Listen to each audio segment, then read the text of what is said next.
In the name of Allah, the most gracious, the most merciful, I bear witness that God has no partners, and God is the only one who has the right to be worshipped.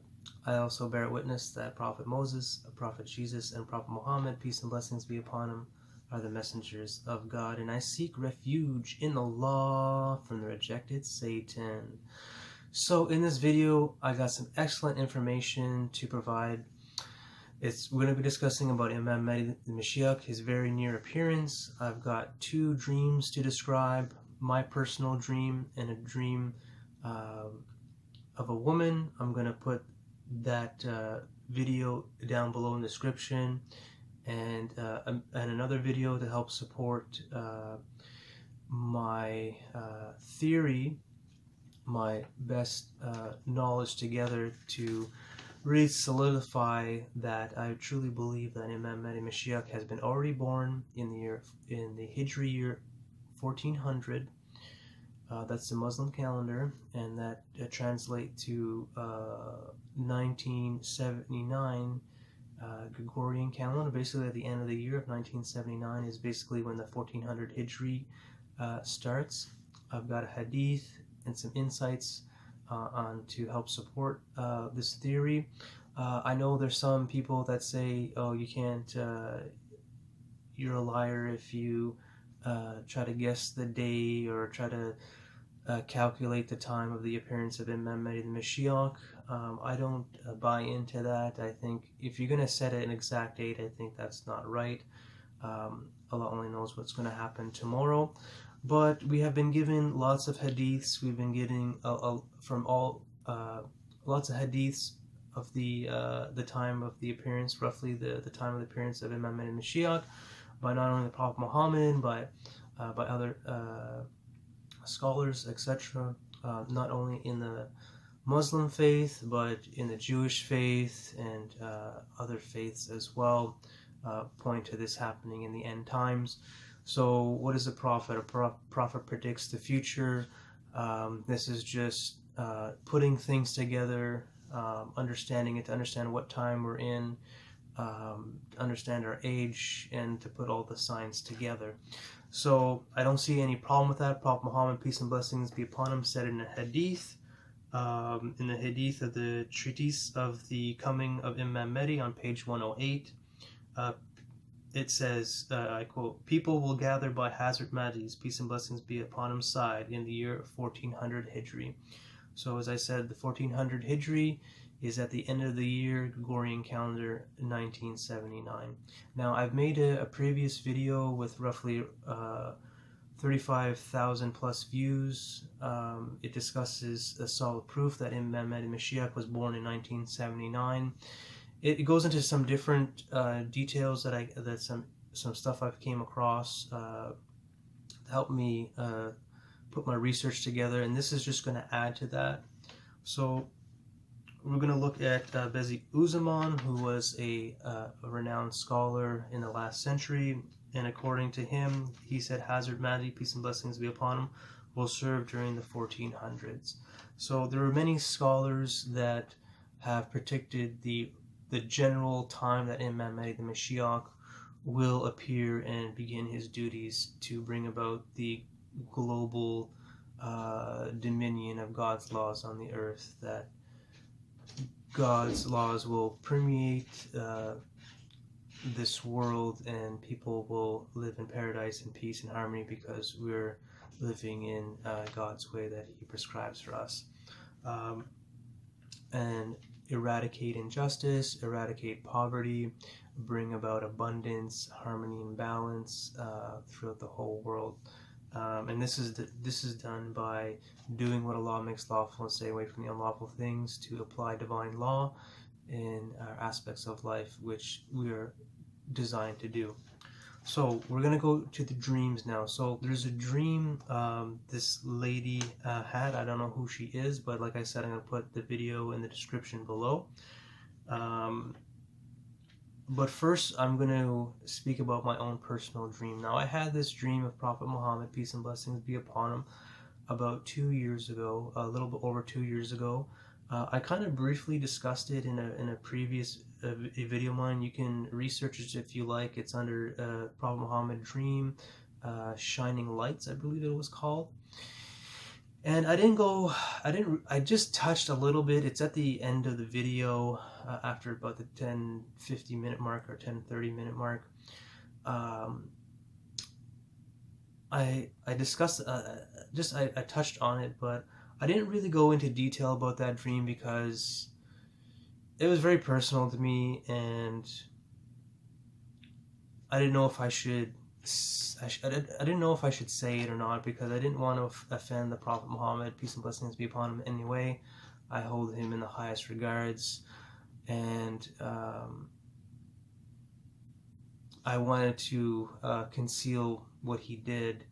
Not that he did something wrong, but I didn't want to say it. And so I'm just going to say the dream. So in my dream, I saw Prophet Muhammad, peace and blessings be upon him, in front of me, and we kind of moved to each other, and I was very excited to see him. He's a very charming, handsome man, and he asked me if he could marry my wife. So this took me by surprise, and I listen to the Quran on a daily basis. I work as a painter, and I listen in my earbuds the Quran pretty much all day, or large portions of the day. And I do listen to other scholars of different fields of religion and spirituality and different sciences. So I'm always educating myself as I work. It's kind of why I like to paint. It's something that my body can just do the work while I'm intellectually taking all this knowledge in. So I have the Quran imprinted on me because I've been listening to it for so many years. I've got thousands upon thousands of hours of listening to the Quran. So it's very imprinted on me. So when Prophet Muhammad, peace and blessings be upon him, said that he wanted to, I just recently married my wife a few years ago, or a couple of years ago, a little bit more than that. Between 2 or 3 years ago, I married my wife, and he asked me if he could marry my wife. So which took me by surprise, but I've been listening to the Quran so much that through intuition, I told Prophet Muhammad about this verse. So I'm going to speak this verse out. So Allah says in Quran chapter 33, verse 52, O Prophet, you are not allowed to marry other women after this, no, nor to change them, your present wives, for other wives. However much you may admire their good qualities, only those will remain with you, whom your right hand owns, after your having properly and lawfully wedded them. Remember that Allah is ever watchful over everything. So that I remembered that verse in the Quran, and I kind of transmitted it to Prophet Muhammad, as it says here, peace and blessings be upon him. It says here that you are not allowed to marry other women after this. So when he accumulated, I believe, his 9 wives, Allah sent this verse down that he was not allowed to marry other wives or change them for other of his present wives. So I transmitted to this, and he immediately repented. He immediately sought forgiveness to Allah, and what I saw after that was a huge glow of like golden light around his head. It just filled around his head, sort of like a half moon. Sort of, you've seen that depiction in like cathedrals and Christian cathedrals, where you see the golden dome around the back of the heads of like saints and prophets and messengers in the paintings and architecture in the Catholic or Christian churches and cathedrals. Sometimes they have it in paintings or in like they're different types of glass. They have pictures in their glass that depicts this. So I saw him and I felt him connect with Allah on a deep level in his forgiveness.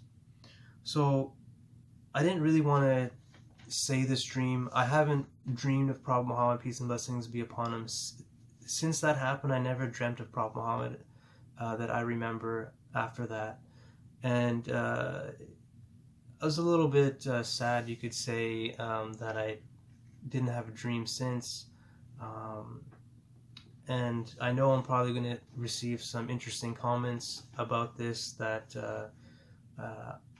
people are not going to really believe that you could say I schooled Prophet Muhammad, peace and blessings be upon him, with the Quran. It's probably people are not going to understand.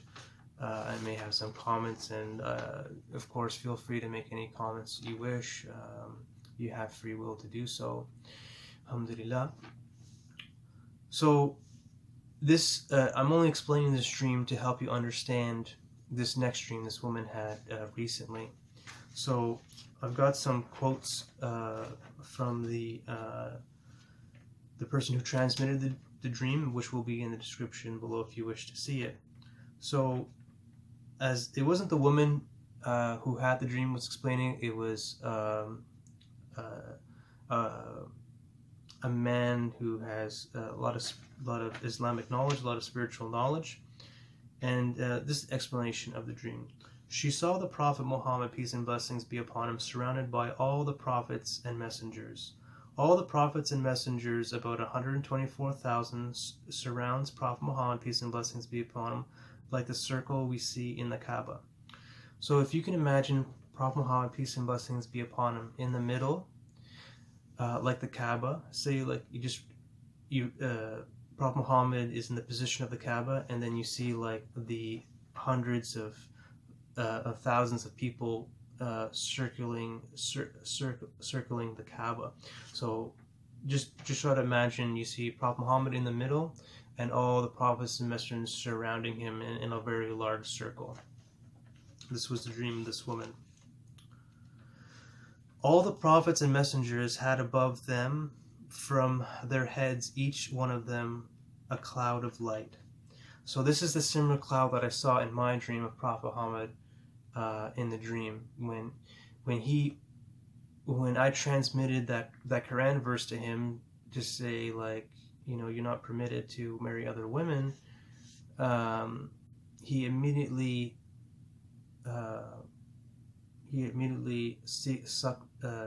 sought forgiveness from Allah, peace and from the Most High, and then I saw that beautiful glow of golden light around him.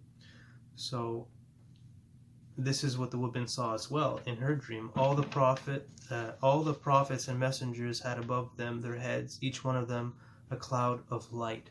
So they had this light, this glow of like a half moon glow of golden light around their head.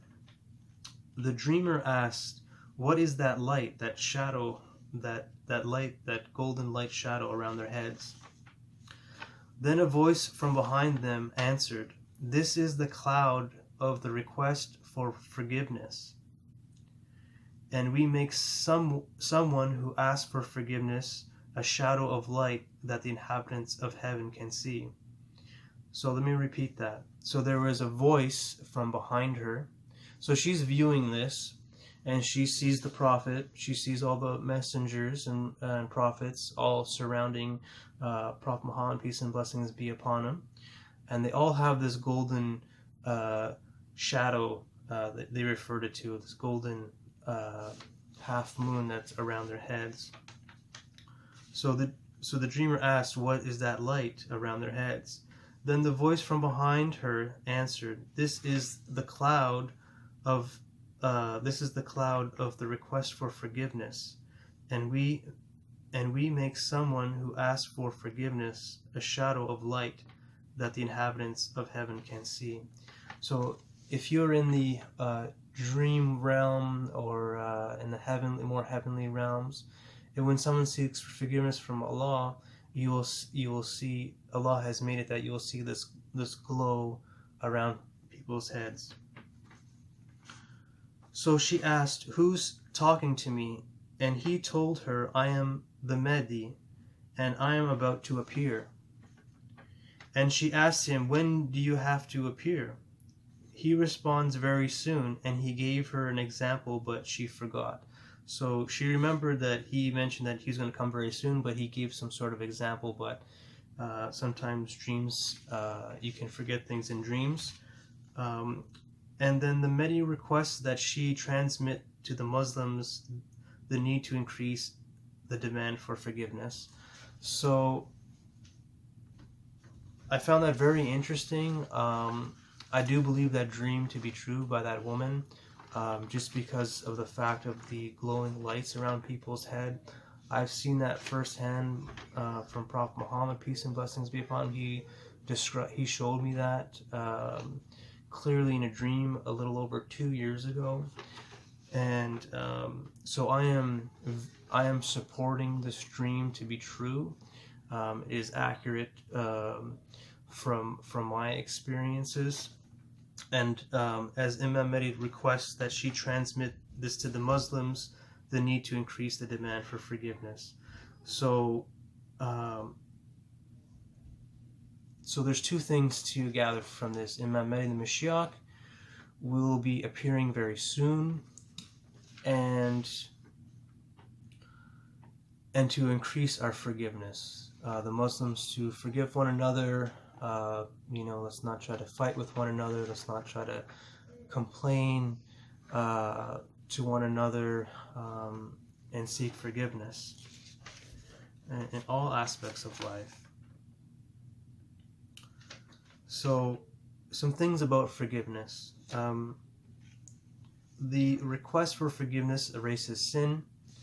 Prophet Muhammad, peace and blessings be upon him, sometimes perceived a veil over his heart, and he supplicated to Allah for forgiveness 100 times in a day.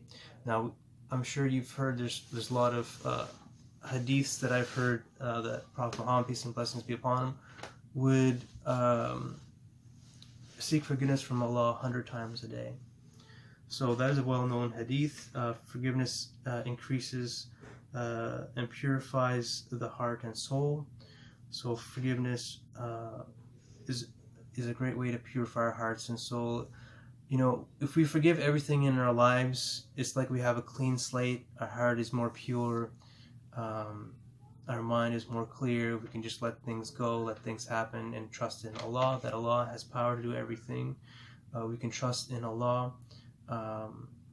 And we really need to work on trusting Allah and seeking forgiveness. So I am transmitting this because Imam Mahdi the Mashiach requests that she transmit this dream, and for us to increase in our forgiveness. So increasing our forgiveness will increase our light, will increase our closeness to Allah, the unique creator of all that exists.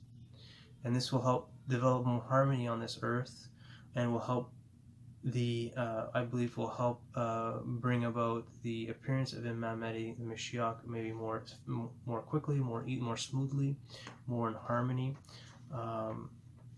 The people who are going to be with Imam Mahdi are going to be a very small group, so they're going to need their hearts to be very clean, very pure, to have a lot of forgiveness, to let things go, to let things happen, trust in Allah that He can make anything happen for us.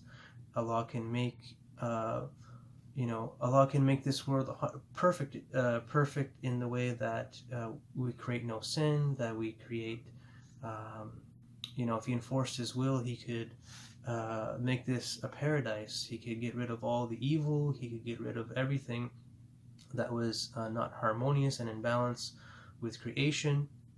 But that is not the purpose. Allah can make a paradise. Obviously, Allah has created a paradise for us in the hereafter. But here is more of a trial. Here is more of a testing grounds. Here is more a way for us to advance our souls, evolve our souls slowly through evolution, to advance ourselves slowly within advance our souls in these bodies, and for us to grow. So it's very important for us to seek forgiveness. I'm just relaying this message. It supports my messages that I do believe this is the time of Imam Mahdi and Mashiach, that he was born roughly around at the end of the year 1979. I've got Hadith to support that. I've got other scholars like Bediuzzaman to support that. My own findings. Now this dream to also support that his appearance is very near. So inshallah, the dream was true. I do hope it is true, inshallah. I do really believe it's authentic because of the descriptions of the golden light around people's heads through forgiveness. I've seen that firsthand, inshallah. I hope to dream of Prophet Muhammad again, inshallah. I do miss seeing him in my dreams. It's very comforting to my heart to spend time with him in my dreams, and hopefully I will dream of him very soon, inshallah. And if I do, I will definitely convey the message. I won't hold back this time. That's kind of reason why I expressed the dream of Prophet Muhammad this time, because maybe because I was holding back, I didn't receive another dream again. So this is kind of the reason. This is kind of forcing me out to say that dream. If you believe me or not, it's up to you. I can't force anybody to believe, but I'm very truthful, very honest.